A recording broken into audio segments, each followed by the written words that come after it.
Lent Madness global viewing public. It's time for another action-packed episode of Monday Madness. I'm here live with Tim Schenck, who's coming to you from the historic rectory of St. John the Evangelist Episcopal Church in Hingham, Massachusetts. And I'm coming to you live from an undisclosed location in Kuala Lumpur, Malaysia. Hello, Tim. Hello, Scott. Now, do you actually know where that is on a map? Could you find it? No, nobody gave me a blank map to test me to see how I did. But you know, the Lent Madness global viewing public should know we go to there's no limits to where we won't travel the globe to spread the gospel of Lent Madness and research Lent Madness saints. Right. So how popular in your work as a Lent Madness evangelist in Asia? How popular is it? Well, you know, it's in a lot of these countries in Southeastern Asia, they light up the buildings at night with bright colors. And I've seen several buildings in purple, and I can only assume that those buildings are full of Lent Madness fans. That is a clear sign. So, Scott, it is the first full week of Lent Madness 2020. We are starting off 5 straight days of battles, and it's all very, very exciting. It is exciting, and so far we haven't had any nail biters. They've been kind of one-sided, but it's coming. Inevitably, it'll happen.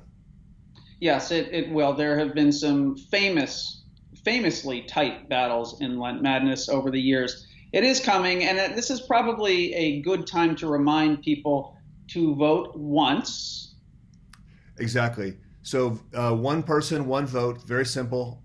So if you want to stack the deck, as it were, the way to do that's fair is to tell all your friends and neighbors, people at church, get lots of people to vote, and each of them casts one vote.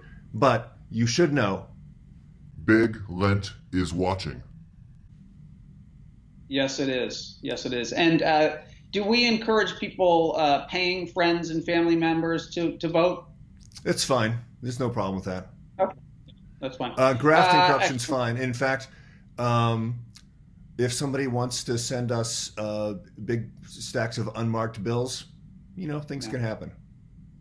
Yes. Thank you for clarifying that for us. It's politics, so, man. Yeah. Have any saints dropped out recently? Or are they all still in the back? Not that I know of. No one suspended their campaign yet, but, you know, anything could happen. Well, one of the things that's been great to see are there are so many new congregations who are participating in Lent Madness for the first time, both congregations and individuals. But just this week, there was an article in the Terre Haute newspaper, the Tribune Star. Wow. Okay. As opposed to the Star Tribune. Yeah. Okay. Got it. Right. Now, the Tribune Star, I assume it's named for Epiphany, but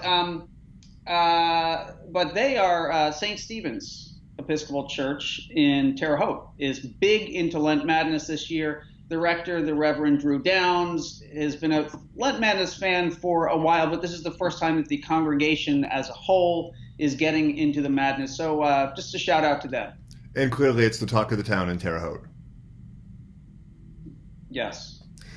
As it is in towns throughout the world, as we've seen. Apparently. So this is another place to remind everyone that we just mentioned an Episcopal church, and you and I happen to be Episcopalians, but Lent Madness is ecumenical. We've got Presbyterians, Methodists. One year, the biggest church that was playing Lent Madness was a Roman Catholic church, St. Bridget's. Yeah. We have two Lutheran celebrity bloggers, a Presbyterian celebrity blogger. Yeah, so we're ecumenical. So don't take our mentioning of Episcopal churches to mean that we have favorites, because we don't. We're all on the same team here. And if your church, especially if you're not an Episcopalian, we'd like to raise up some examples. So send us your photos, send us your stories, and we'd like to share those on our social media, or perhaps even on a Monday Madness. Who knows? That's the mystery of Monday Madness. Exactly. So everyone this week should be staying tuned to see what happens in the battles. What's the best source of information to get current polling results on each day's competition? Yeah, you could go to CNN, Fox News, any of the major news sources, obviously. But perhaps the most direct route would be go to the website, which is, once again, what is it? I don't know. I was hoping you would tell me. Oh, well, I'll tell you what. I know it starts with www. Okay. Dot. Oh, there is a dot. Right. That surprises me. What's the rest of it? Let me just look at my phone here and get it. Oh, yes. So it does. You were correct. Your memory was right. It's www dot.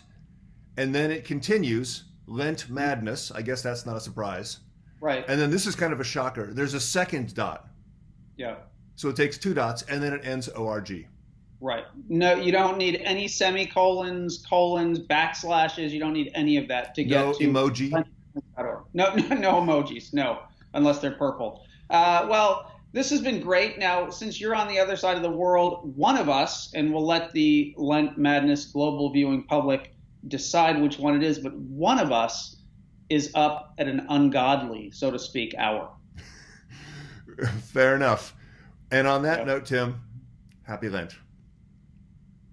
Happy Lent.